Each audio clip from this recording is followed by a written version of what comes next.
Hey guys, it's Frozen Balls here, and today we're going to be talking about my Loki. Loki is an amazing frame. You can use him in so many different situations and you can do so much with him. It's absolutely fantastic. Loki is not a direct damage frame, he is a CC/utility based frame. The idea behind Loki is not direct damage, but it's crowd control and confusing your enemies more than anything else. Because of the kind of game Warframe is, crowd control tends to scale much better than damage. Damage will always fall off sooner or later. However, CC will never fall off, which is why frames like Nyx, Loki, Nova, etc. work so well. Having said that, there are two main builds which are used for my Loki. One which is the main Disarm build, which is revolving around the idea of disarming all the enemies and removing the threat of their guns. And the second build revolves around a duration cloak build, which is mostly for solo stuff, but it can be used in a team as well, depending on what kind of role you're looking to do, or what kind of role you're looking to fulfill. Having said that, let's look at our builds.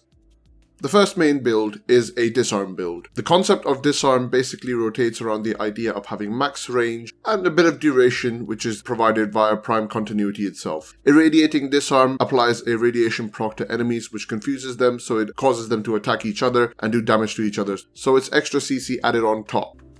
With Prime Flow, you've got enough of a power pool that you can continue using your abilities for a long duration, and you've got enough of a buffer as well. Overextended Stretch and Cunning Drift are required because you need maximum range. Because of the way Disarm works, you don't need any power strength at all. Fleeting Expertise gives you more efficiency, but it gives you less duration. However, considering that you have so much power to begin with and that efficiency, you can just recast the ability should you need to do so. Speed Drift gives you a speed boost as well as a casting speed, and that works in conjunction with natural talent as well. Cunning Drift, again, like I said, is for range, which is absolutely essential for this build. You can change your aura as you require. I usually use Corrosive Projection versus armored enemies, otherwise it's just enemy siphon.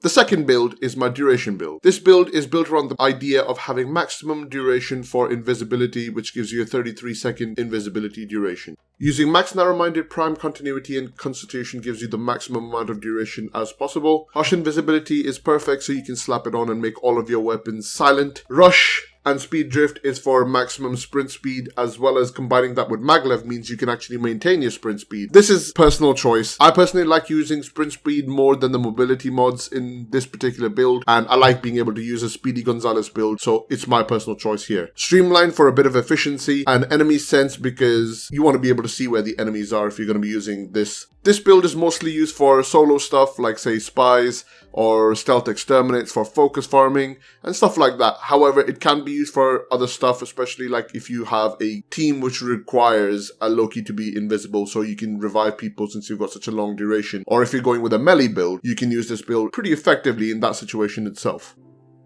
And now that you've seen the builds, let's see these builds in action.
Well, that's it for this video now.